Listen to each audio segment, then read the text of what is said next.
Hey, so tonight we're going to talk about something that'll make you super grateful for that hot shower you took today. We're diving into Victorian hygiene, and trust me, it's going to be a wild ride. Think fancy dresses and top hats? Yeah, well, let's just say what was happening underneath those beautiful clothes was, not so beautiful. Oh, and if you're enjoying these stories, I'd really appreciate a like or subscribe. Super curious where you're all listening from, so drop a comment with your location and what time it is there. Always blows my mind how people are falling asleep to this all over the world. Alright, find that cozy spot, take a nice slow breath, and just let your body sink into whatever you're lying on. We're heading back to 1850-something London, and trust me, you're going to be real grateful for that mattress by the time we're done. So, congratulations! You just woke up in Victorian London. The first thing that hits you isn't what you see, it's what you smell. That thick, heavy, almost chewy air that seems to stick in your throat. It's like, well, imagine if someone took every smell you've ever tried to avoid and mixed them all together in a big, steaming pot. Human waste. Rotting garbage. Smoke from thousands of coal fires. And something else. Something sweet and sick and wrong that you can't quite place. You shift slightly in your bed, whatever bed you're lucky enough to have, and immediately feel how different everything is. The sheets, if you have sheets, feel rough against your skin, scratchy, nothing like the soft cotton you're used to, and they smell. Well, let's just say fabric softener won't be invented for another century or so. Good news? You're alive. Bad news? Well, basically everything else. Let's start with where you are. If you're poor, which most people were, you're probably sharing a room with, maybe 6 or 8 other people. Could be your family, could be strangers. Doesn't really matter because privacy is pretty much a luxury only rich folks can afford. The room is maybe 10 feet by 12 feet. That's it. And everyone's just there, breathing each other's air, sharing each other's, well, everything. The walls are damp, always damp. There's this weird green stuff growing in the corners that nobody talks about, but everybody pretends not to see. Your breathing naturally slows in and out as you take in this strange, smelly new world. If you're middle class, and lucky you if you are, things are better. You might have your own bedroom, maybe even your own bed. But better is relative. Your house still doesn't have running water, still doesn't have electricity, and that bathroom you're thinking about, yeah, that's not really a thing yet. Now, here's where it gets interesting. Everyone in this era thinks they're clean, like genuinely believes they're maintaining good hygiene. It's just that their definition of clean is, well, let's call it different. Take bathing, for example. You know that daily shower you took? That long, hot, relaxing wash where you shampooed your hair and scrubbed every inch of your body? Forget it. Not happening. In fact, if you suggested taking a full bath every day, people would think you were genuinely insane. A comfortable sigh escapes, because even thinking about their bathing schedule makes you appreciate that warm shower even more. See, Victorians believed that bathing too much was actually dangerous, like medically harmful. They thought all that water would weaken your constitution, make you sick, maybe even kill you. So most people, they'd take a full bath maybe once a week, if they were fancy. If they were poor, maybe once a month, maybe. But here's the thing, they weren't just sitting around dirty, they had this whole system worked out. It was called a sponge bath, and basically you'd wash the important bits. Face, hands, armpits, and the naughty bits. That was it. Everything else? Well, everything else could wait until bath day. Picture this. You're standing in your bedroom, because that's where most people washed, next to a little wooden stand with a bowl and a pitcher of cold water. Cold, because hot water on demand, that's basically magic at this point. You pour the water into the bowl, grab a cloth or a sponge, and you just spot clean. Like you're detailing a car, but the car is your body, and the detailing is minimal. Your shoulders drop, releasing some of that tension as you imagine how different their mornings must have been. The wealthy folks, they had it a bit better. Some of them had these fancy copper bathtubs that servants would fill with hot water carried up from the kitchen, but even they weren't bathing daily, maybe twice a week if they were real hygiene enthusiasts. And get this, by multiple people would often use the same bath water. Dad goes first, then Mum, then the kids in order of age. By the time little Billy gets his turn, that water is, well, let's just say it's more like soup than water. Teaching people how to take a bath. Can you imagine? Bath for Dummies. But in 1858, these books had rules, because apparently that could kill you. Don't wash your face when travelling unless you can purify the water with alcohol or ammonia first. Take Russian baths, where you wash your face with extremely hot water, then extremely cold water to prevent wrinkles. Getting more comfortable now, settling deeper into your bed, and honestly, their bathing advice sounds exhausting. Now let's talk about teeth. Oh boy, let's talk about teeth. Toothbrushes existed, but they were expensive and, how do I put this, not great. They had wooden handles and bristles that were basically just really stiff animal hair. Like, imagine brushing your teeth with a tiny scrub brush.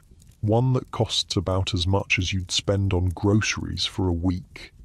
So, what did poor people do? Well, they got creative. Some people used celery, just chewed on celery and hoped for the best. Others made their own toothpaste out of chalk, soot, or powdered cuttlefish bone. Yeah, cuttlefish bone, in your mouth, on purpose.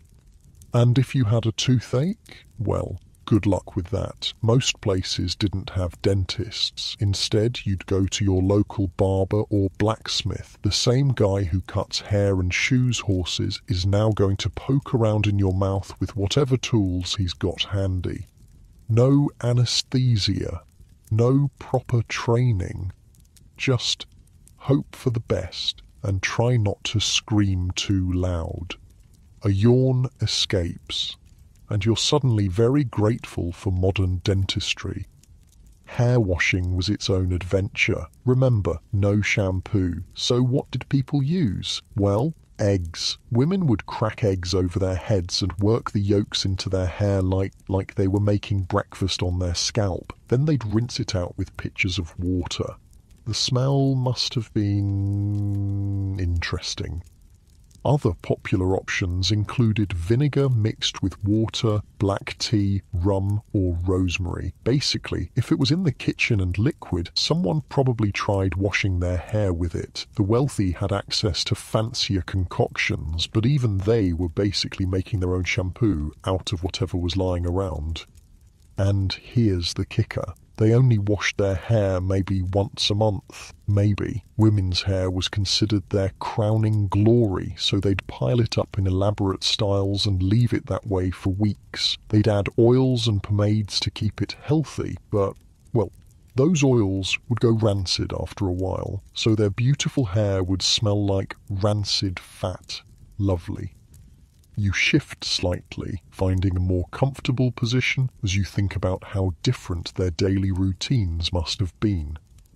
Laundry was a whole other nightmare. No washing machines, obviously. Everything had to be done by hand, and soap was expensive, so people got creative. Oil stains were treated with chalk, blood and grass stains were removed with kerosene, other odours were fought with milk. And for bleaching?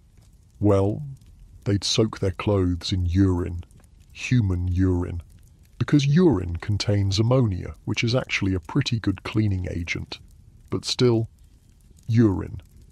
The whole process took forever. You'd haul water, heat it up, scrub everything by hand, rinse it, and then hang it to dry. A full wash day could take all day, literally all day. So most people only did laundry once a week if they were lucky. Some people went longer. Which means, well, people wore the same clothes for days at a time, sometimes weeks. That beautiful Victorian outfit you're picturing? It probably hadn't been washed in a while. Nice and easy, just breathing and thinking about how much effort it took just to stay basically clean. Let's talk about underwear, or, well, the lack thereof. Most poor people didn't wear underwear at all. None. The wealthy might have linen undergarments, but even those weren't changed very often. And women's clothing? Oh boy. Layers and layers of heavy fabric. Corsets that hadn't been washed in months. Petticoats that, let's not even think about petticoats. All of this clothing would absorb sweat, body odour, food smells, smoke from fires, everything, and it would just stay there, trapped in the fabric until the next wash day, which, remember, might not be for weeks. So picture walking down a London street in the summer, hundreds of people, all wearing heavy, unwashed clothing, all smelling like, well, themselves, plus whatever they'd eaten for breakfast, plus smoke from coal fires, plus horse manure from the streets, plus, well, you get the idea. The smell would be intense. Like a physical presence following you around, something you could taste in the air. Your breathing naturally slows, settling deeper into this strange world where staying clean was a daily struggle nobody really won, and that was just personal hygiene. We haven't even talked about the streets yet. Oh, the streets. London in the 1850s was home to about 2.5 million people. That's a lot of people making a lot of mess. And there was no organised garbage collection, no street cleaning. People just threw their garbage out the window into the street, where it would sit and rot and attract rats. Human waste was, well, that's a whole other story. Most houses didn't have toilets. Instead, people used chamber pots. Basically, you'd do your business in a pot under your bed, and then, well, someone had to empty it, usually into the street, or into a shared privy in the backyard, or, if you were really lazy, just out the window.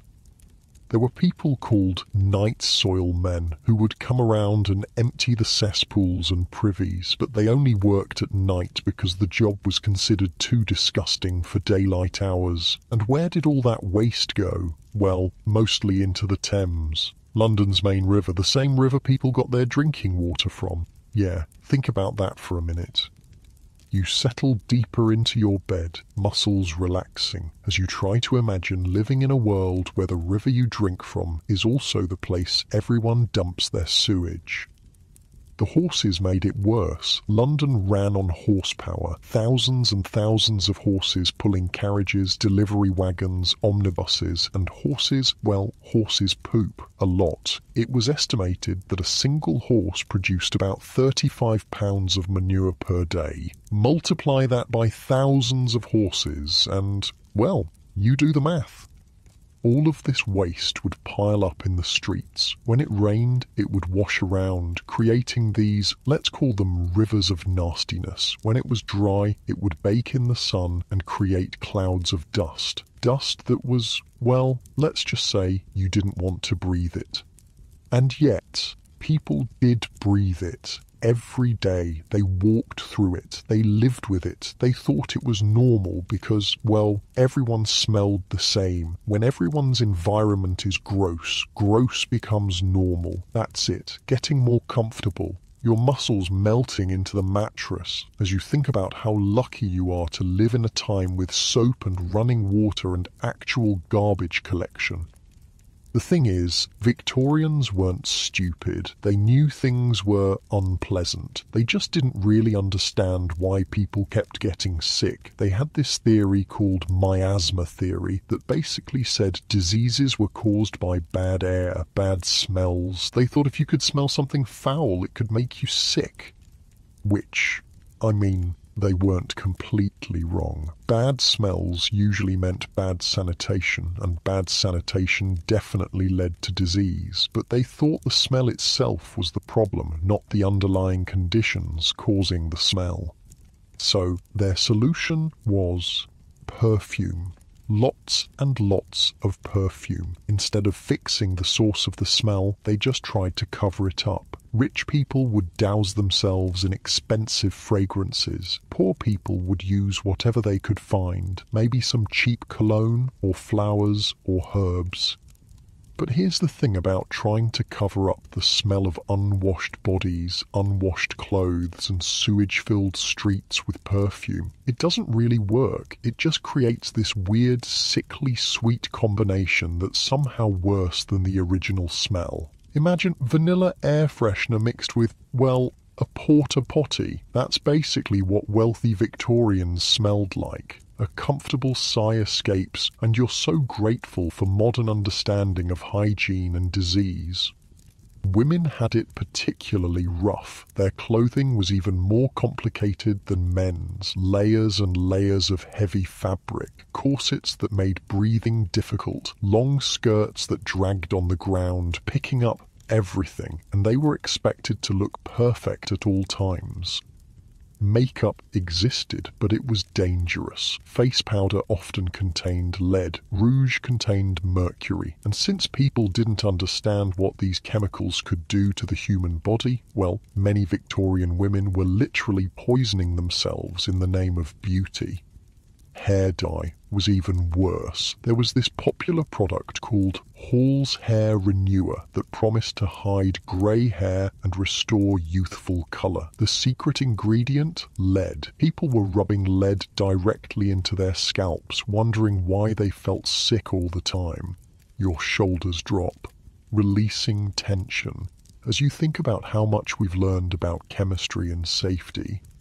And then there were the beauty routines. Without modern skincare, people came up with interesting solutions. They'd use lemon juice to lighten freckles, butter to moisturize dry skin, raw meat as face masks. They'd sleep with slices of raw beef on their faces, thinking it would keep them looking young. The smell in a Victorian bedroom, especially a wealthy Victorian bedroom with all these beauty treatments, must have been complex. Raw meat, lead-based cosmetics, unwashed hair with rancid pomade, and whatever perfume they were using to try to cover it all up. But you know what? They made do. They adapted. They found ways to feel clean and attractive within the constraints of their world. It's actually kind of impressive when you think about it. They were working with what they had, doing their best with the knowledge available to them. Getting cozy now. Really settling in. And there's something almost admirable about their resourcefulness, even if their methods were questionable. The wealthy had servants to help with the worst of it, maids to empty chamber pots, laundresses to deal with the clothes, bath attendants to heat and carry water, but the servants themselves, well, they were often even dirtier than their employers. They couldn't afford to take time for personal hygiene when they were busy maintaining everyone else's. Poor people just did their best, shared resources, helped each other out, and accepted that being clean was a luxury they couldn't afford. They focused on survival, on finding enough food to eat, enough work to pay rent, enough coal to keep warm. Hygiene was, well, hygiene was something you worried about when you had everything else figured out. And in 1850-something London, most people definitely did not have everything else figured out. Nice and easy, breathing deeply as you imagine trying to navigate daily life in a world where everything was harder, where taking a bath was an event that required planning, where brushing your teeth was a luxury, where staying clean was a constant battle against a dirty world. The funny thing is, they probably would have looked at our modern obsession with cleanliness and thought we were crazy. Daily showers, changing clothes every day, washing our hands multiple times a day. They would have worried we were washing away our natural defenses, making ourselves weak and susceptible to disease. Different times, different knowledge, different priorities, but underneath all the dirt and smell and questionable hygiene practices, these were still people, still families trying to make the best life they could for themselves and their children. They fell in love, told jokes, worried about money, celebrated birthdays. They had hopes and dreams and fears just like anyone else. They just smelled a lot worse while doing it. Settling deeper, that heavy, comfortable feeling spreading through your body as the strange world of Victorian London starts to feel a little more real, a little more human, despite all its challenges and unpleasant realities. But let's talk about something that'll really make you appreciate modern plumbing. Victorian toilets, or, well, the lack thereof. You know that bathroom down the hall, the one with running water and toilet paper and a seat that's actually comfortable? Yeah, forget about it. Most Victorians had never seen anything like that. Instead, they had alternatives. Your muscles relax as you think about how simple it is to just walk to the bathroom when you need to. If you were poor, and again, most people were, you shared an outhouse with maybe 100 other families. Picture this, one wooden shack built over a deep pit in a shared courtyard behind a row of houses. No privacy, no paper, no way to wash your hands afterward, just a hole in the ground with a wooden seat over it. The smell. Oh my God, the smell, especially in summer. It was like a physical wall you had to walk through just to get close to the thing. And the flies, so many flies, they'd swarm around the opening and you'd just have to deal with it. A yawn escapes and you're suddenly very grateful for indoor plumbing. The wealthy had it better, but not by much. They had these things called water closets, basically early toilets that were installed right in the house. Sounds fancy, right? Well, here's the catch. They didn't have modern plumbing, so where did all that waste go? Straight down into a cesspool in the basement. Yeah, a big open pit of human waste directly under the house, just sitting there, fermenting. The idea was that eventually someone would come and empty it, but, well, that didn't always happen on schedule. When the cesspool got full, the smell would start seeping up through the floorboards. The whole house would reek, and I mean reek. People would wake up in the morning feeling sick from the fumes that had been building up overnight. So they'd call the night soil men. These were the guys who specialised in emptying cesspools and privies. They only worked at night because, well, the job was considered too disgusting for daylight hours. Can you imagine? The work was so gross that it was literally illegal to do it when people could see. Your breathing naturally slows, settling deeper as you try to imagine living above a basement full of sewage. These night soil men would show up with shovels and buckets and, well, they'd dig. They'd haul buckets of human waste up from the basement and load it onto carts. The smell during this process was indescribable. Neighbours would close their windows and stuff rags under their doors, but the stench would still seep in. And where did all this waste go? Well, that's where it gets interesting. See, human waste was actually valuable. Farmers needed fertilizer and, well, human poop makes excellent fertilizer. So the night soil men would sell it. They'd cart it out to farms outside the city and sell it to farmers who would spread it on their fields. Which means the vegetables you'd eat for dinner were literally grown in human waste from the city, where people were dying of cholera and typhoid and God knows what else. The cycle was, well, it was pretty gross when you think about it. Getting more comfortable. And honestly, thinking about their farming practices makes you appreciate modern agriculture. But here's the thing, even this system was breaking down by the 1850s. London was just too big, too many people producing too much waste. The night soil men couldn't keep up. Cesspools were overflowing, streets were flooded with sewage when it rained, and diseases were spreading like wildfire. People were getting desperate. Some folks just gave up on the cesspool system entirely. They'd dump their chamber pots directly into the street, or out the window, or into the nearest river or stream. And guess what all those rivers and streams led to? The Thames, London's main source of drinking water. So people were literally drinking water contaminated with their own sewage, and wondering why they kept getting sick. Your shoulders drop releasing that tension as you think about how obvious the connection seems now. The government knew there was a problem. Scientists knew there was a problem. Hell, everyone with a nose knew there was a problem, but nobody could agree on what to do about it. Some people thought the solution was to build more cesspools. Others wanted to dump everything into the Thames and let the river carry it away. Still others thought they should just live with it. After all, London had always smelled bad. Why change now? And then came the summer of 1858. Oh boy, the summer of 1858. It was hot, like really hot. Temperatures that London just wasn't used to. Day after day of blazing sun and no rain. The Thames started running low, leaving thick deposits of sewage on the riverbanks, and in that heat, well, things started to ferment.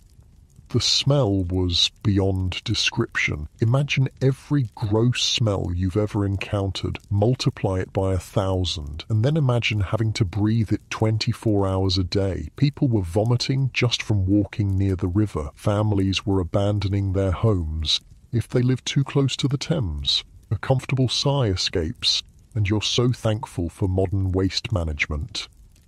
The press started calling it the Great Stink, and it was great, in the worst possible way. Charles Dickens wrote about it, calling the Thames a deadly sewer in the place of a fine, fresh river. Scientists took boat trips along the river, dropping pieces of white paper into the water to test how dirty it was. The paper disappeared instantly into the brown, soupy mess. But you know what finally got the government to act? When the smell reached Parliament. See, the Houses of Parliament sit right on the banks of the Thames, and in the summer of 1858, with the windows open for ventilation, well, the smell just poured in. Members of Parliament were literally fleeing the chamber, handkerchiefs pressed to their noses, gagging and retching. They tried dousing the curtains with lime and chloride to mask the smell. Didn't work. They considered relocating the entire government away from Westminster. That's how bad it was. The smell was so horrific that they were willing to abandon their brand new, expensive Parliament building rather than deal with it. Finally, they decided to do something about the sewage. That's it. Just relaxing into the story, thinking about how sometimes it takes a crisis to force change. They put a guy named Joseph Basil Jett in charge of fixing London's sewage problem. Poor bastard. Can you imagine getting that job? Hey Joe, we need you to figure out what to do with 2.5 million people's worth of poop, and we need it done yesterday. But Basil Jett was brilliant. He came up with a plan that was, well, it was audacious. He wanted to build a completely new sewer system for the entire city, not just patch the old one, build a brand new one from scratch. The plan involved building over 1,000 miles of new sewers under London's streets. These sewers would connect to main intercepting sewers that would carry all the waste downstream, away from the city centre, way downstream, like 8 miles downstream, where it would be dumped into the Thames estuary at high tide. The scale of the project was insane. They had to dig up half the city, demolish entire neighbourhoods, relocate thousands of families, build massive pumping stations to move the sewage uphill, line everything with millions of bricks, create embankments along the Thames to house the new sewers. Your breathing slows, nice and easy, as you imagine the incredible amount of work this must have required. It took years of constant construction, constant noise, constant disruption, streets torn up everywhere, the smell of cement and brick dust mixing with the smell of sewage, workers covered in mud and worse, digging tunnels deep underground, and the cost? Oh, the cost. In today's money, we're talking about billions of pounds, maybe tens of billions.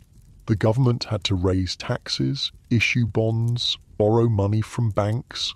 People complained constantly about the expense. But you know what? It worked. When the new sewer system finally came online, the change was immediate. The smell disappeared. The Thames started running cleaner. Disease rates plummeted. People could actually walk along the river without gagging. It was like magic. All those years of living with the stench, and suddenly it was just gone. Settling deeper into your bed, feeling that heavy, comfortable weight, and thinking about how amazing it must have felt to finally be able to breathe clean air. The new system wasn't perfect, of course. They were still dumping raw sewage into the Thames, just further downstream, where it was someone else's problem. And the pumping stations broke down sometimes, causing temporary backups and overflows. But compared to what they'd been living with, it was a miracle. Unfortunately, not everyone benefited equally. The wealthy neighbourhoods got connected to the new system first. The poor areas, well, they had to wait, sometimes for years. So while the rich were enjoying their new, odour-free lives, the poor were still dealing with overflowing cesspools and sewage in the streets. Some things never change, right? But even for the poor, things gradually got better. As more areas got connected to the new system, public health improved across the board. Cholera outbreaks became less frequent. Typhoid rates dropped. People stopped dying from diseases that were entirely preventable. A yawn slips out. And you're thinking about how much we take for granted. Clean water, functioning sewers, toilet paper. Speaking of toilet paper, yeah, that wasn't really a thing yet. The first commercially produced toilet paper wasn't sold until the 1870s, and even then it was expensive and not very common. So what did people use? Well, whatever they could find. Old newspapers were popular among the middle class. Corn cobs were common in rural areas. Leaves, if you could find them. Rags that could be washed and reused. The wealthy might have soft cloths or even sponges, but most people just made do with whatever was available. And since there was no running water in most bathrooms, well, hand washing after using the toilet wasn't exactly standard practice, which brings us back to disease. So much disease. Cholera was the big killer. It would sweep through London in waves, killing thousands of people at a time. Poor areas were hit hardest because they had the worst sanitation, but the disease didn't discriminate. Rich people died too, and doctors had no idea what caused it. Remember, this was before germ theory, before people understood that diseases were caused by bacteria and viruses. They thought cholera was caused by bad air, by breathing in the foul smells from sewage and rotting garbage. Your muscles relax, sinking deeper into the mattress as you think about how scary it must have been to live in a world where disease struck randomly and doctors couldn't explain why. So their treatments were, well, let's call them creative. They'd try to purify the air with strong-smelling herbs. They'd burn sulfur or tar to create smoke that would supposedly chase away the disease. They'd give patients massive doses of opium or alcohol, thinking it would help them fight off the infection. None of it worked, of course. People kept dying. Families would lose multiple members in a single outbreak. Children were especially vulnerable.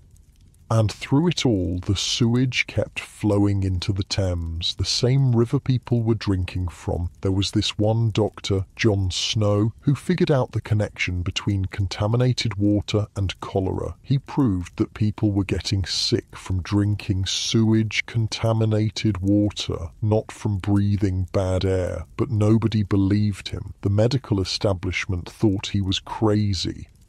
It wasn't until years later, after the Great Stink and the new sewer system, that people started to accept his theory. By then, thousands of people had died needlessly, nice and easy, just breathing, and thinking about how frustrating it must have been to know the solution, but not be able to convince anyone to listen.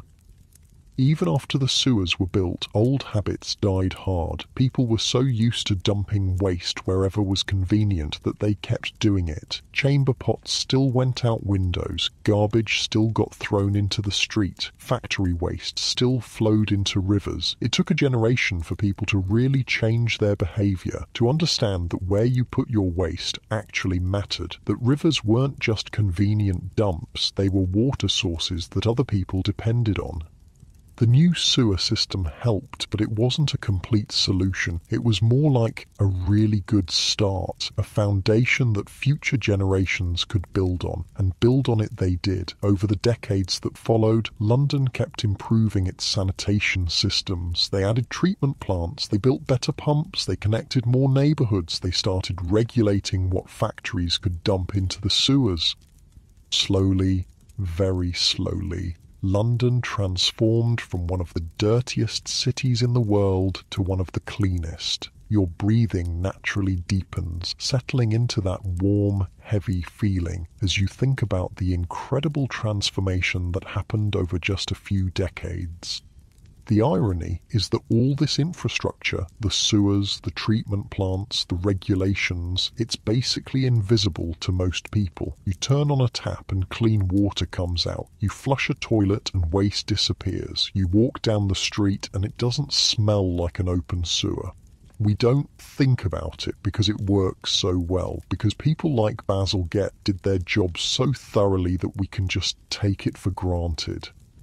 But for Victorians, especially in those years before the new sewer system, dealing with waste was a constant daily struggle. Every trip to the privy was an ordeal. Every drink of water was a gamble. Every breath of air carried the smell of decay and disease. They lived with it because they had to, because they didn't know there was an alternative, because they thought that's just how cities worked.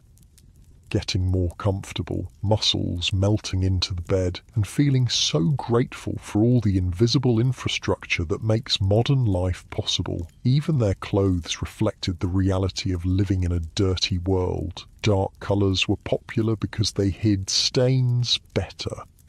Heavy fabrics were preferred because they lasted longer between washings. Elaborate decorations and patterns helped disguise spots and smudges.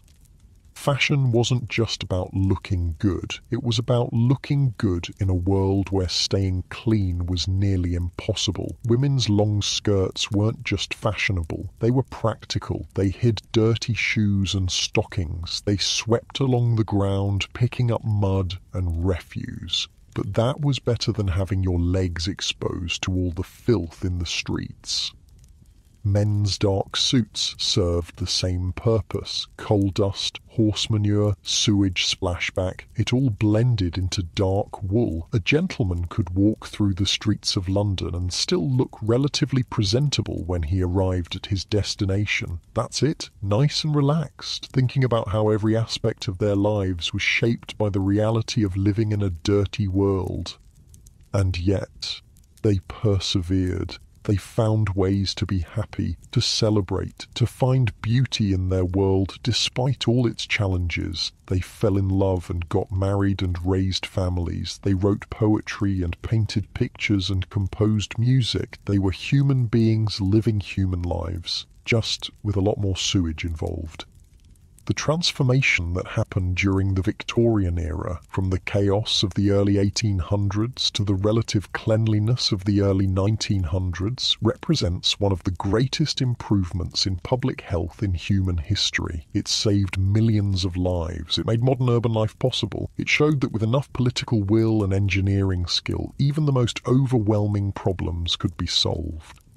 Your body feels heavy and comfortable, settling deeper as you think about the incredible resilience and ingenuity of people facing seemingly impossible challenges. But let's talk about something that really shows how different things were: women's hygiene during that time of the month. You know those convenient products you can just pick up at any store, the ones designed specifically for comfort and protection? Yeah, those didn't exist at all.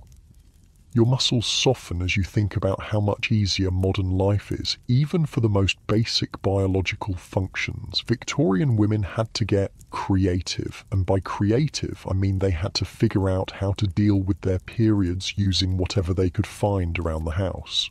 Most women used rags, literally just strips of cloth torn from old clothing or linens. They'd fold them up, position them as best they could, and hope for the best. These rags could be washed and reused, which was good because buying new fabric was expensive, but washing them was, well, let's just say it was another chore in an already long list of unpleasant tasks. You'd have to rinse them in cold water. Hot water would set the stains, then scrub them with whatever soap you could afford, then hang them somewhere to dry. And where do you hang menstrual rags to dry? You can't exactly put them on the line outside for all the neighbours to see, so they'd hang them in bedrooms, in basements, anywhere private where they could air dry without causing scandal. A comfortable sigh escapes, and you're suddenly very grateful for modern conveniences. Wealthy women had it slightly better. They could afford softer fabrics, maybe even some purpose-made cloths, but even they were dealing with essentially the same system. Rags, washing, reusing, repeat. The really wealthy might have had servants to deal with the washing, but that meant, well, your most intimate hygiene was being handled by people who were essentially strangers. People who were probably gossiping about it in the servants' quarters. Privacy was pretty much non-existent when it came to personal hygiene. And here's the thing. Doctors of the time had some truly bizarre ideas about menstruation. They thought it was caused by hysteria. They thought women became temporarily insane during their periods. They prescribed all sorts of weird treatments. Cold baths, bloodletting, doses of mercury. The same stuff that's toxic to humans. Doctors were prescribing it for menstrual cramps. Your breathing naturally slows, settling deeper as you think about how little medical science understood about women's bodies. The first disposable menstrual products weren't invented until the late 1800s, and even then they were not great. Early tampons were basically just cotton wadding with no applicator. Pads were thick, bulky things that attached to belts worn around the waist. And they were expensive, really expensive. Most women couldn't afford them, so they stuck with the rag system well into the 20th century. But at least by then, people were starting to understand that menstruation was normal, that it wasn't caused by moral failing or mental illness, that women didn't need to be locked away or treated like invalids once a month. Progress, but very slow progress. Speaking of medical treatments, oh boy, Victorian medicine was, let's call it, experimental. Doctors didn't really understand what caused most diseases, so their treatments were basically just educated guessing, and some of the guesses were, well, terrifying.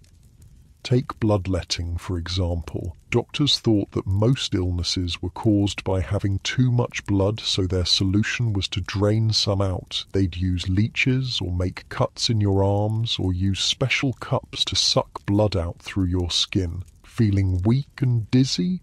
Must be too much blood. Headache? Definitely too much blood. Broken leg? Well, probably still too much blood, somehow.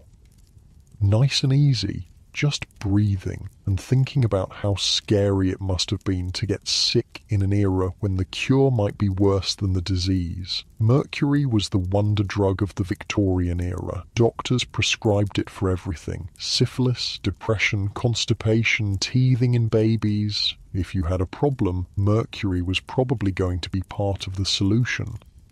Of course, mercury is incredibly toxic. It causes brain damage, kidney failure, birth defects, but doctors didn't know that. They just knew that mercury seemed to do something when you gave it to patients. The fact that it was slowly poisoning them, well, that wasn't really understood until much later. People would come to doctors with minor ailments and leave with mercury poisoning, which caused new symptoms, which required more treatment, which often involved more mercury. It was a vicious cycle that probably killed more people than it helped. Opium was another popular treatment for everything. Couldn't sleep? Opium. In pain? Opium. Crying baby? Give the baby some opium. Yes, they gave opium to babies regularly. There were patent medicines specifically marketed for teething infants that were basically just opium syrup. Mrs. Winslow's soothing syrup was incredibly popular among mothers because it would instantly calm fussy babies. Your shoulders drop, releasing tension as you realize how dangerous everyday life was when nobody understood basic pharmacology. The thing is, opium did work. It relieved pain, helped people sleep, calmed anxiety, but it was also incredibly addictive. Victorian England had a massive opium addiction problem, partly because doctors were prescribing it for everything, and partly because people could buy it over the counter at any pharmacy. You could walk into a chemist's shop and buy laudanum, which was basically liquid opium, the same way you'd buy aspirin today. No prescription needed, no questions asked. Housewives were buying it for menstrual cramps and accidentally becoming opium addicts. Workers were using it for back pain and couldn't stop. Children were being given it for minor illnesses and developing dependencies before they could even walk. And nobody really understood why people kept wanting more and more of these medicines. Addiction wasn't well understood. People thought it was a moral failing, not a medical condition. Getting more comfortable now, muscles relaxing, as you think about how much medical science has advanced.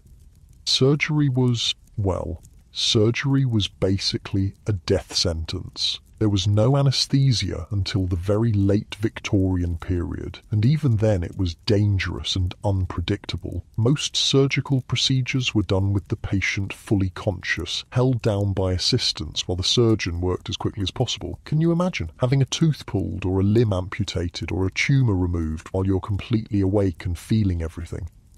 They'd give you a leather strap to bite down on and a shot of whiskey, and that was about it for pain management. Surgery was something you only did if the alternative was certain death, and even if you survived the procedure, infection was almost guaranteed. Doctors didn't understand that they should wash their hands or sterilize their instruments. They'd go from examining diseased corpses to performing surgery without even wiping their hands clean. Hospital infections killed more people than the original injuries or illnesses. Going to a hospital was often riskier than just staying home and hoping for the best. A yawn escapes, and you're so grateful for modern medicine and sterile surgical procedures. Dentistry was even worse than regular medicine. Most people just lived with toothaches until the teeth fell out or the pain became absolutely unbearable. When they finally sought treatment, it usually meant extraction. And extractions were done without anesthesia, using pliers or other crude tools. The dentist, who was often just the local blacksmith or barber, would grab the tooth and yank it out as quickly as possible while you screamed. Rich people could afford to have false teeth made, but they were not great.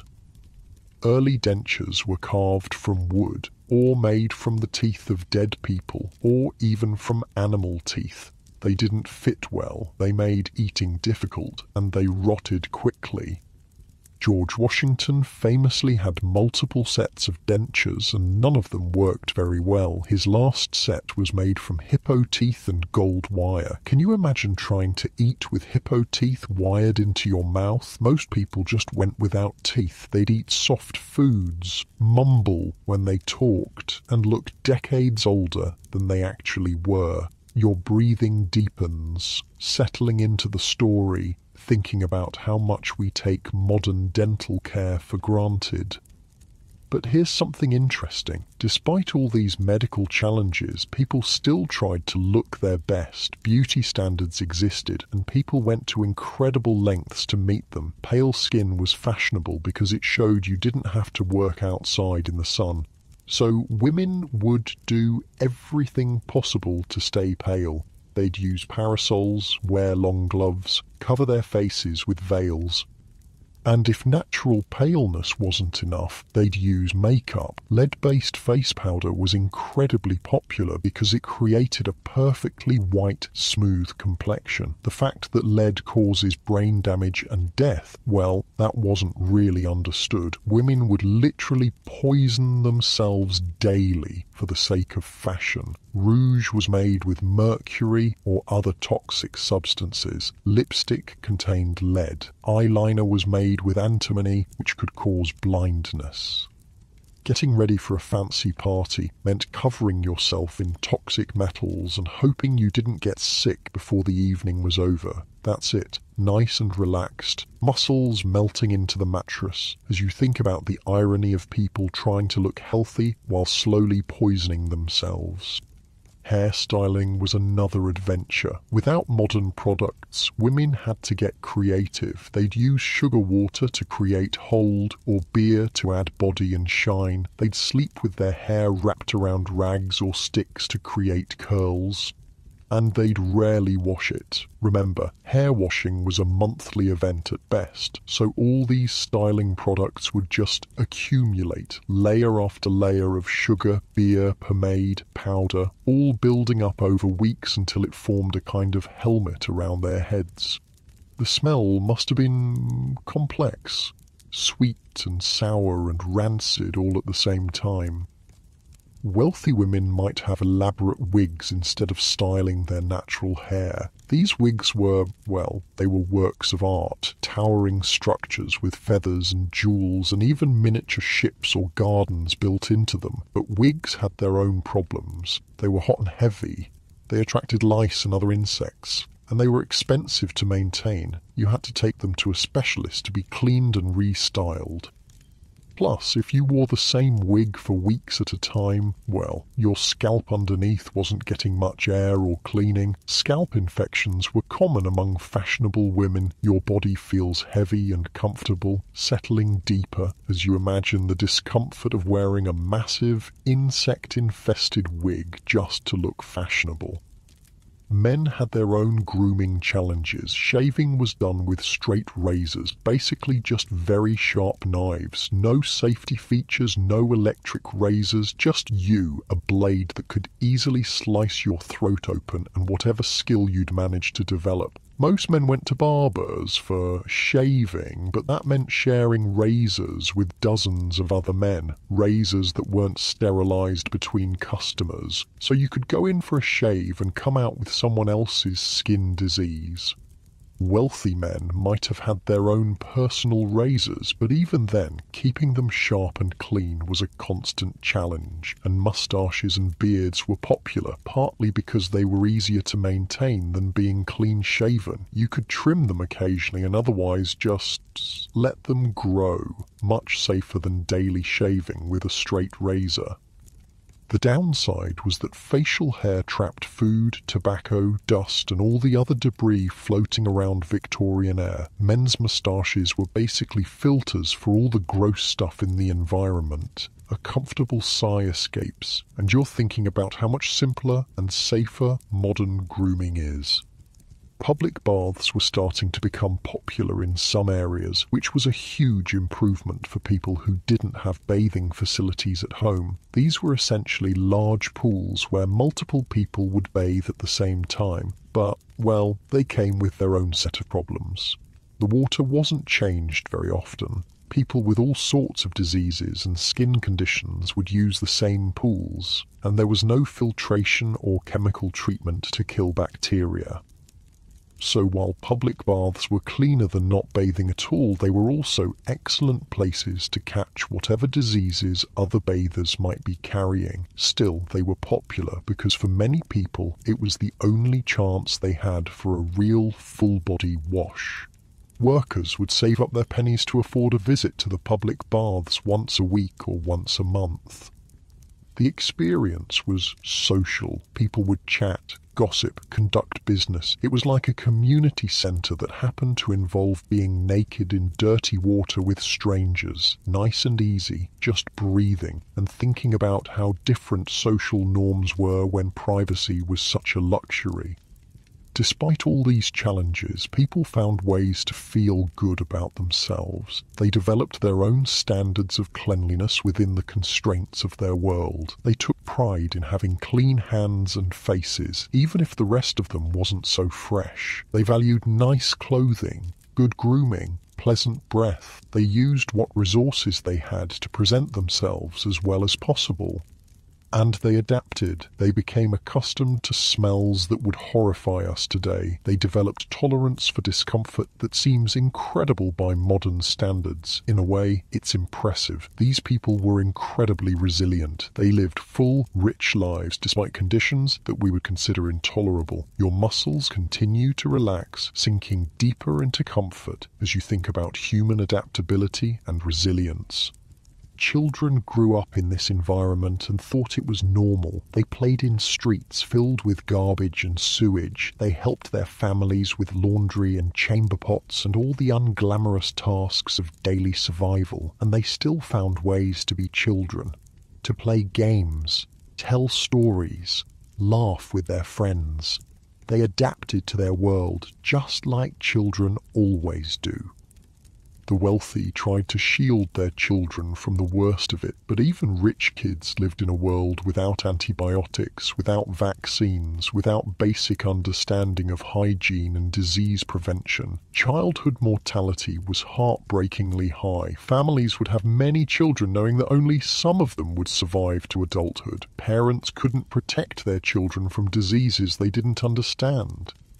Yet people still fell in love, got married, had families. They still celebrated holidays and birthdays. They still had hopes and dreams for the future. They were living human lives in a world that was challenging in ways we can barely imagine, getting cozy now, really settling in, and feeling a deep appreciation for all the invisible systems that keep us healthy and safe today. Now let's talk about food, because Victorian food hygiene was, well, let's just say you'd probably lose a lot of weight if you had to eat like a Victorian. Not because the food was healthy, because you'd be too terrified to eat most of it. Your muscles relax as you think about that clean, safe refrigerator in your kitchen, full of food that won't kill you. See, refrigeration didn't exist at all. The best people could do was ice boxes, and ice was expensive and hard to come by. Most people just kept their food at room temperature and hoped for the best, which meant that meat started going bad almost immediately after slaughter. Milk would sour within hours in warm weather. Vegetables would rot quickly without proper storage. So, how did people deal with this? Well, they got creative. And by creative, I mean they developed some truly questionable preservation methods. Salt was huge. People would pack meat in so much salt that it was basically mummified. It would last longer, but it was also, well, incredibly salty and tough, and not particularly nutritious after all that processing. Smoking was popular too. They'd hang meat in smokehouses for days or weeks, letting the smoke slowly dry and preserve it. Again, it lasted longer, but it was also carcinogenic as hell. People were basically eating charcoal-flavored jerky for most of their protein. A yawn escapes. And you're so grateful for modern food safety regulations. Pickling was another option. They'd soak vegetables in vinegar or brine for months at a time. Everything was pickled. Cabbage, onions, eggs, even meat sometimes. The acid would kill bacteria and preserve the food, but it also made everything taste, well, like vinegar. Imagine eating pickled everything for months at a time. Your poor stomach. And then there was the really desperate preservation method. Just eating food that was already going bad and hoping it wouldn't kill you. Meat that was starting to turn green, cover it with spices and cook it thoroughly. Milk that was curdling, turn it into cheese. Bread that was getting mouldy, cut off the worst parts and eat the rest. People developed iron stomachs out of necessity. They had to. The alternative was starvation. Your breathing naturally slows, settling deeper as you think about how much we take food safety for granted. But here's the really scary part. People couldn't tell what was safe and what wasn't. There were no expiration dates, no health inspectors, no understanding of bacteria or foodborne illness. So people would eat spoiled food and get sick, but they'd blame it on bad air or evil spirits or just bad luck. They didn't understand the connection between rotten food and illness. Milk was particularly dangerous. It was often watered down by unscrupulous vendors, and the water they used was, well, the same contaminated water everyone was drinking. So you'd buy milk thinking you were getting something nutritious, and instead you'd get diluted sewage water with a bit of actual milk mixed in. And baby formula? That wasn't a thing. If a mother couldn't breastfeed, they'd give babies cow's milk or goat's milk or whatever was available. Often this milk was contaminated or spoiled. Infant mortality from digestive illnesses was heartbreakingly common. Even when food was fresh, preparation was risky. Kitchens were dirty, knives were rarely cleaned properly, and people didn't understand cross-contamination. You'd cut raw meat on a wooden board, then slice bread on the same board without washing it. Getting more comfortable and thinking about how many invisible food safety measures protect us every day. Working conditions made everything worse. If you worked in a factory, you'd be covered in soot and chemical residue all day. Then you'd come home and handle food with those same unwashed hands. Factory workers often ate their lunches right on the factory floor, surrounded by machinery that was leaking oil and spewing toxic fumes. They'd unwrap a piece of bread and eat it while breathing in lead, dust, or mercury vapor. Miners had it even worse. They'd spend all day underground, covered in coal dust or mineral particles, then eat their meals down in the mine. Black lung disease was common, partly from breathing contaminated air while eating. And agricultural workers, they were handling manure all day, both human and animal manure, remember, then eating their lunches with those same hands. No wonder disease spread so quickly in rural areas. People just didn't connect hygiene with health. They thought disease was caused by moral failings or bad luck or supernatural forces. The idea that washing your hands before eating could prevent illness was revolutionary. Your shoulders drop, releasing that tension, as you think about how basic hand washing has saved millions of lives. Even the wealthy had problems with food safety. Their cooks might have been better trained, but they were still working with the same spoiled ingredients and contaminated water as everyone else. Rich people could afford more variety in their diet, but variety didn't necessarily mean safety. They'd import exotic foods from other countries, foods that had been sitting in ship holds for months without refrigeration, tropical fruits that were rotting from the inside out, spices that were full of insects and mold. And fancy Victorian dinner parties, those elaborate multi-course meals that lasted for hours. The food was sitting out at room temperature the entire time. By the time they got to the 7th or 8th course, they were basically eating science experiments. Plus, wealthy people had this weird obsession with foods that were, well, intentionally gross. They'd eat things like potted meat, which was basically any kind of meat ground up and mixed with fat and spices, then packed into jars and left to ferment. They thought fermented foods were sophisticated. They'd eat cheese that was literally crawling with maggots and consider it a delicacy. Nice and easy. Just breathing. And honestly, some Victorian delicacies sound absolutely horrifying. The poor had their own food challenges. They couldn't afford fresh meat or vegetables most of the time, so they'd buy whatever was cheapest, which was usually whatever was about to go bad, that the vendors couldn't sell to anyone else.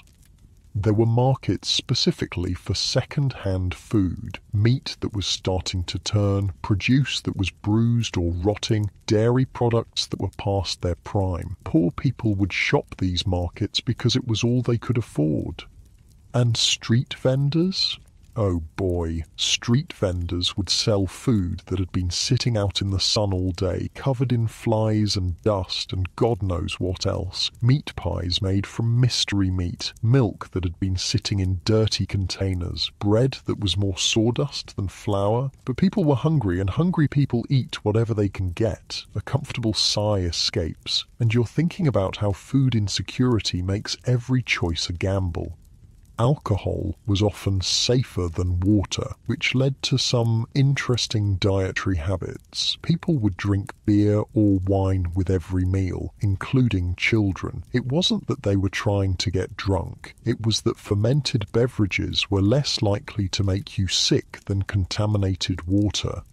So Victorian children would start their day with small beer, a low-alcohol brew that was considered a breakfast drink. Workers would drink beer throughout the day to stay hydrated. Even babies were sometimes given diluted alcohol instead of water. This led to a society where mild intoxication was basically the default state for a lot of people. Not drunk exactly, but not completely sober either, which probably made the smells and discomfort of daily life a bit more tolerable, honestly.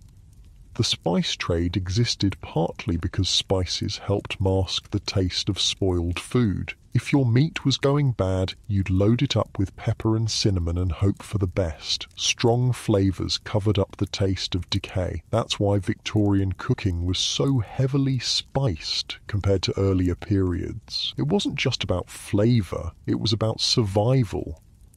Your breathing deepens, settling into the story, thinking about how every aspect of their lives was shaped by the constant threat of illness and contamination. Public health measures were minimal. There were no health inspectors checking restaurants or food vendors. No regulations about how food should be stored or prepared. No requirements for clean water or proper waste disposal.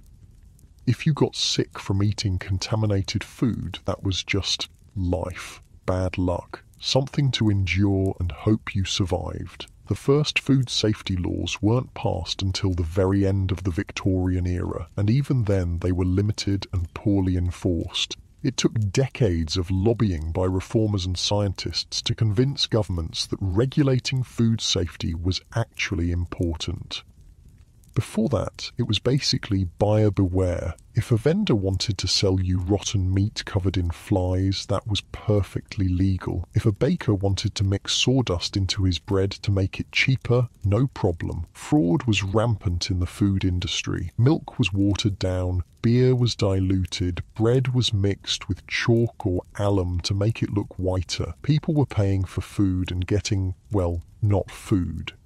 And there was no way to test these things, no way to know what you were actually eating. You just had to trust that the vendor wasn't trying to poison you for profit. Getting cozy now, muscles relaxing, as you think about how much regulation and oversight goes into every bite of food we eat today.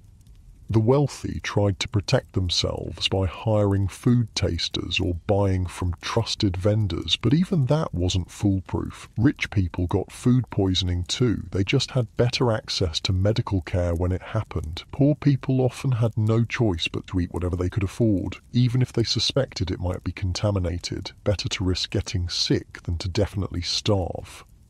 And children. Children were especially vulnerable. Their developing immune systems couldn't handle the constant assault of contaminated food and water. Child mortality from digestive illnesses was one of the leading causes of death. Parents would watch their children get sick over and over again from the food they were providing, but there wasn't much they could do about it. Clean, safe food was a luxury most families couldn't afford.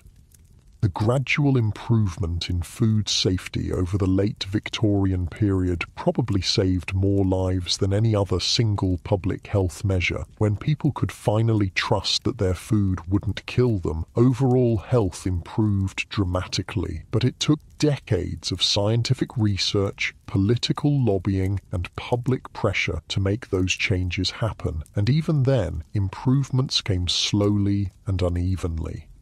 That's it. Really settling in now, thinking about how many invisible systems work together to keep us safe and healthy. Personal hygiene standards started to improve gradually as well, but change was slow. The wealthy led the way, partly because they could afford soap and clean water, and partly because they had social pressure to maintain appearances. Middle-class families started bathing more frequently, maybe twice a week instead of once. They started changing their clothes more often. They invested in better soap and grooming products, but old habits died hard. Even wealthy families who could afford daily baths often didn't take them because they'd been raised to believe that too much bathing was unhealthy. And the poor, well, the poor were still struggling with basic survival. When you're working 14-hour days in a factory for barely enough money to buy food, spending money on soap and taking time for bathing feels like an impossible luxury. Social attitudes toward cleanliness were starting to shift though. Being clean was becoming associated with being moral, respectable, successful. Dirty people were seen as lazy or immoral, regardless of their actual circumstances. This created pressure to at least appear clean, even if you couldn't afford to actually be clean. People would wash their hands and faces carefully, keep their visible clothing as clean as possible, and hope nobody noticed the rest. Your body feels heavy and comfortable, sinking deeper into the mattress as you think about the social pressure to maintain appearances even when basic hygiene was so difficult. The invention of cheaper soap helped a lot. Early Victorian soap was expensive and harsh. It was made with lye and animal fat, and it would strip your skin raw if you used too much of it. But as manufacturing improved, soap became cheaper and gentler. Companies started marketing different types of soap for different purposes. Gentle soap for faces, strong soap for laundry, medicated soap for skin problems. This was revolutionary. For the first time, ordinary people could afford to have multiple types of soap. They could choose products specifically designed for their needs instead of just using whatever they could get. Advertising played a huge role in changing attitudes toward hygiene. Soap companies started running campaigns that associated their products with beauty, health, and social success.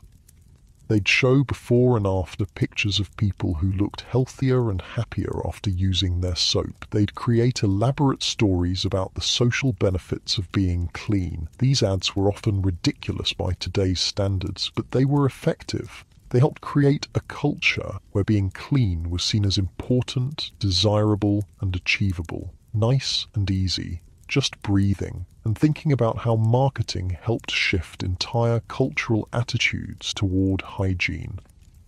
Medical understanding was slowly improving too. The discovery that diseases were caused by germs rather than bad air was gradually gaining acceptance in the medical community. This led to new recommendations about hand washing, wound care, and general cleanliness. Doctors started telling patients to wash their hands before eating, to keep wounds clean and covered, to avoid sharing eating utensils.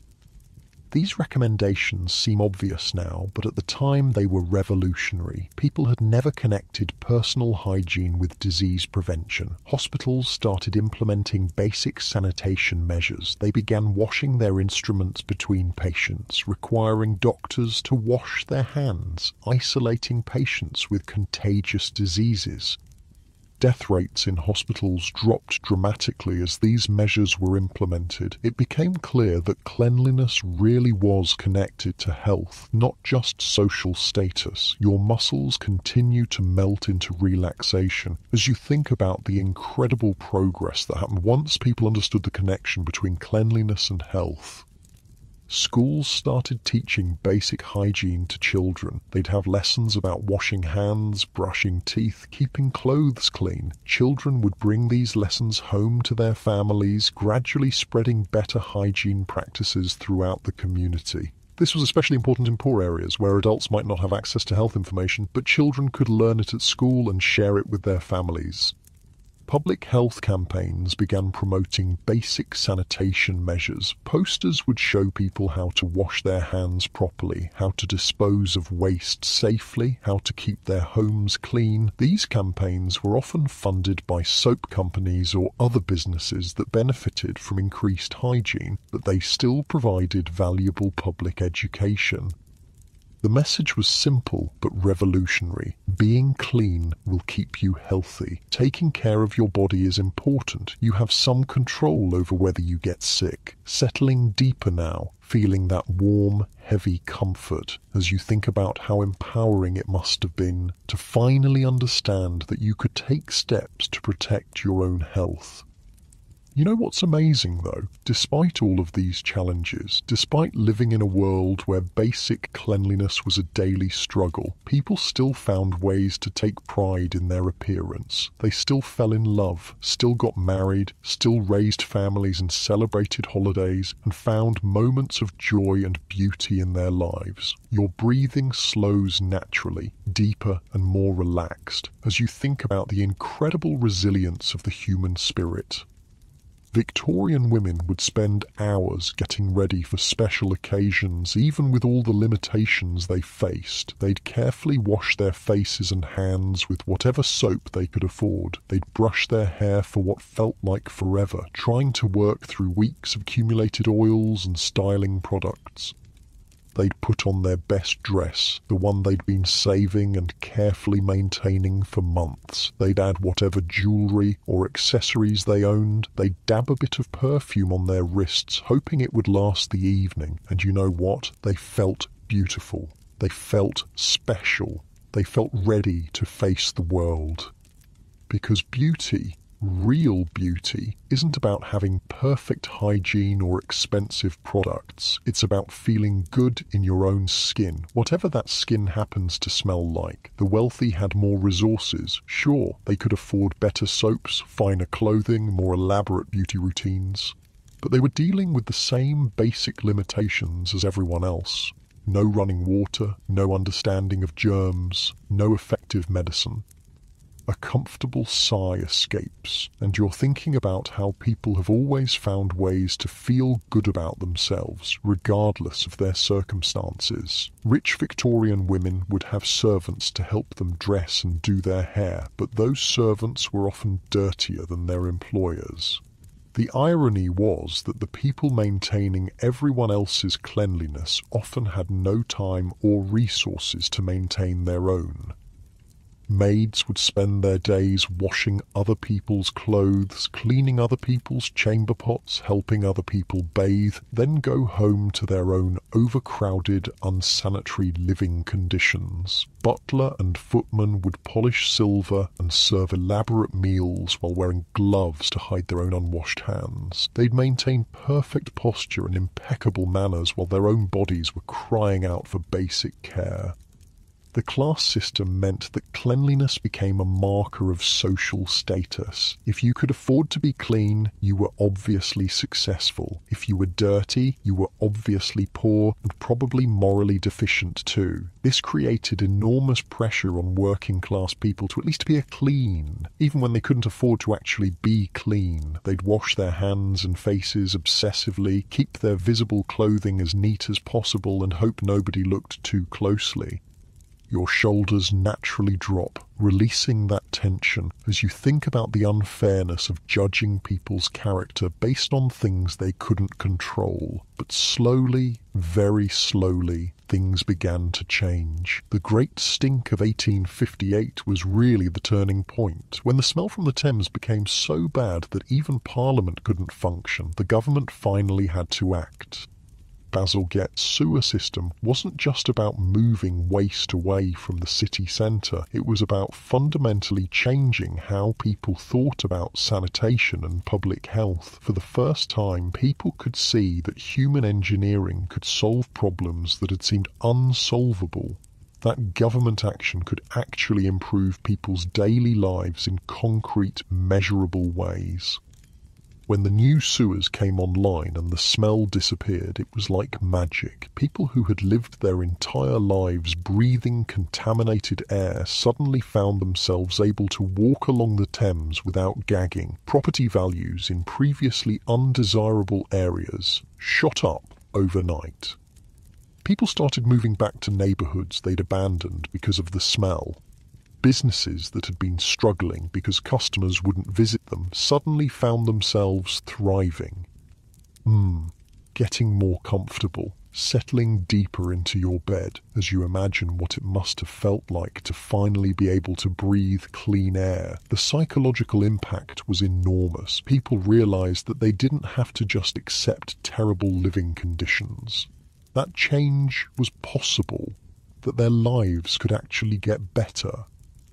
This sparked a whole movement toward urban reform. People started demanding better housing, cleaner streets, safer working conditions. They organised politically around public health issues. Women played a huge role in this movement. They were the ones dealing with most of the daily challenges of maintaining family health and hygiene. They understood better than anyone how desperately things needed to change. They formed organisations focused on public health, child welfare and sanitation reform. They lobbied for better housing laws, cleaner water supplies and improved medical care for the poor. These women were fighting for basic human dignity, the right to live in conditions that didn't make you sick, the right to raise children who might actually survive to adulthood. Your breathing becomes slower, more rhythmic, as you think about the courage it took to fight for change in a world that seemed determined to stay the same. Scientific understanding was advancing too. The work of people like Louis Pasteur was beginning to prove that diseases were caused by microorganisms, not by moral failings or bad air. This was revolutionary. For the first time in human history, people could understand why they got sick and what they could do to prevent it. Hand washing went from being a nice social custom to being a medical necessity. Cleaning wounds became a matter of life and death, not just aesthetics. Proper food storage and preparation could literally save lives. The implications were staggering. It meant that poverty didn't have to equal disease, that with proper knowledge and basic resources, people could dramatically improve their own health outcomes. Of course, translating this knowledge into practice took time. Old habits died hard. Many people continued to believe in traditional explanations for disease well into the 20th century, but gradually, very gradually, the message spread. Schools started teaching basic hygiene. Doctors started emphasizing prevention as well as treatment. Public health campaigns promoted hand washing and sanitation. Your eyelids are starting to feel heavy now, that warm, drowsy feeling spreading through your body as you think about the slow but steady progress toward a cleaner, healthier world. The transformation wasn't just about hygiene, it was about hope. For the first time in generations, people could realistically expect their children to have better lives than they did. Child mortality rates began to drop. People started living longer. Diseases that had terrorized previous generations became less common. This created a positive feedback loop. As people got healthier, they had more energy to work on improving their conditions further. As living conditions improved, people got even healthier. The wealthy led the way, as they always do, but improvements gradually trickled down to the working classes. Better soap became affordable, basic medical care became more accessible, public health measures protected everyone, regardless of their social status. By the end of the Victorian era, London was transforming from one of the dirtiest cities in the world to one of the cleanest. The air was clearer, the water was safer, the streets were less disgusting. People could walk through the city without constantly worrying about what they might step in or breathe in. They could drink water without wondering if it would kill them. They could eat food with some confidence that it wouldn't make them sick. Your body feels heavier now, sinking deeper into the mattress as you imagine the relief and wonder of experiencing these improvements after a lifetime of struggle. But perhaps the most important change was psychological. People began to believe that they deserved better, that basic cleanliness and health weren't luxuries reserved for the wealthy, they were fundamental human rights. This shift in thinking would continue into the 20th century and beyond. It would drive improvements in housing, working conditions, medical care, and social services. The Victorian hygiene revolution was really about human dignity, about the radical idea that everyone, regardless of their social class or economic status, deserved to live in conditions that supported their health and well-being. The people who fought for these changes didn't live to see all the benefits. Many of them spent their entire lives dealing with the same unsanitary conditions they were trying to reform. But they believed in the possibility of a better future. They worked toward changes that would benefit their children and grandchildren, even if they couldn't benefit themselves. Your breathing becomes even deeper, more relaxed, as you think about the selflessness and vision it took to work toward a future they might never see.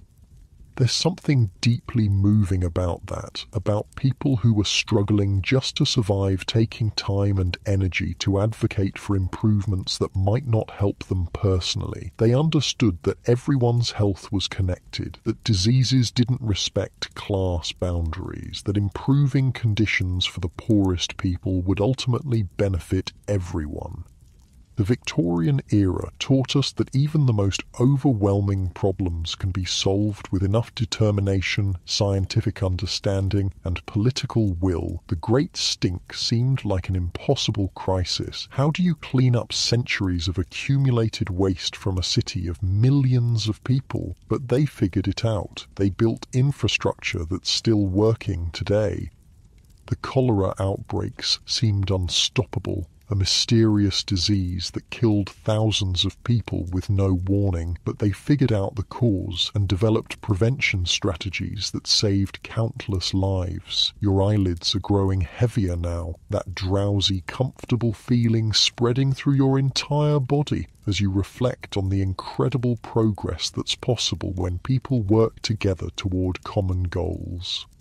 Think about your own life for a moment. The shower you took this morning, the clean clothes you put on, the safe food you ate, the medicine you take when you're sick. All of these things exist because of the work that Victorian reformers started, because people who lived in truly terrible conditions refused to accept that things had to stay that way.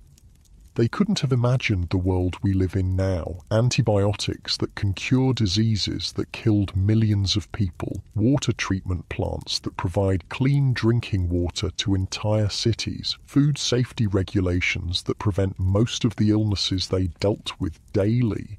But they dreamed of a cleaner, healthier world. And they took the first crucial steps toward making that dream real. Your body feels completely relaxed now, heavy and comfortable against the soft sheets as you think about the long arc of human progress. We're still working on many of the same challenges they faced. Access to clean water and sanitation is still a problem in many parts of the world. Poverty still makes people more vulnerable to disease. Social inequality still affects health outcomes. But we've learned so much. We understand things that baffled them completely. We have tools and technologies they couldn't have imagined. And most importantly, we have their example. We know that change is possible, that even the most entrenched problems can be solved with persistence and creativity and hope. Your breathing is becoming slower now, deeper and more peaceful as you settle into the comfort of your clean, safe bed. Think about how different your evening routine is from theirs. You brushed your teeth with safe, effective toothpaste and a soft toothbrush. You washed your face with gentle soap and clean water. You put on fresh, clean pajamas. You can drink water from the tap without worrying about cholera. You can eat food without wondering if it will make you sick. You can sleep in a bed with clean sheets, in a room with fresh air, in a house with proper plumbing. All of these things, these simple everyday comforts, represent victories in the long struggle for human health and dignity. The Victorians who fought for these improvements would be amazed and delighted to see how far we've come. They'd probably be shocked by our daily hygiene routines, but they'd understand why they matter.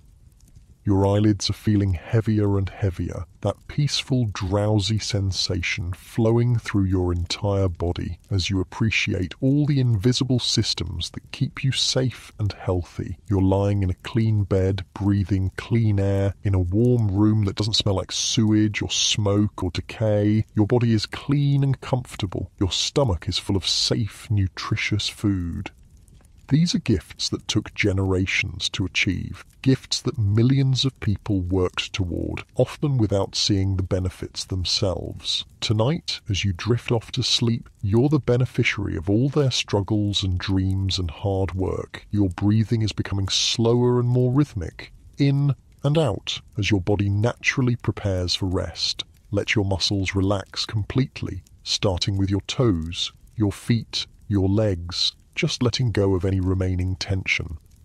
Your torso sinks deeper into the mattress. Your arms feel heavy and comfortable at your sides. Your shoulders drop as they release the day's stress. Your neck relaxes. Your jaw softens. Your face becomes peaceful and calm. And your eyelids, so heavy now, just wanting to close, to rest. Let them close, that's it. Just letting your eyes rest as your breathing becomes even deeper and more peaceful. You're safe and clean and comfortable, surrounded by all the invisible protections that keep you healthy. Your mind is quiet now, drifting away from the struggles of the Victorian era and into the peaceful present, where the air is clean and the water is safe, and your bed is warm and soft. Just breathing, slowly, peacefully, as you sink deeper into comfort and rest. Letting go of the day, letting go of any worries, just floating in this space of gratitude and peace. Your body knows how to sleep, how to rest and restore itself, and you can just let it do what it knows how to do, deeper and deeper into peaceful sleep, where your dreams are gentle and your rest is complete, safe and clean and comfortable, drifting off now into the soft embrace of sleep. That's it, just letting go, sinking deeper into peaceful, restorative sleep. Sleep well.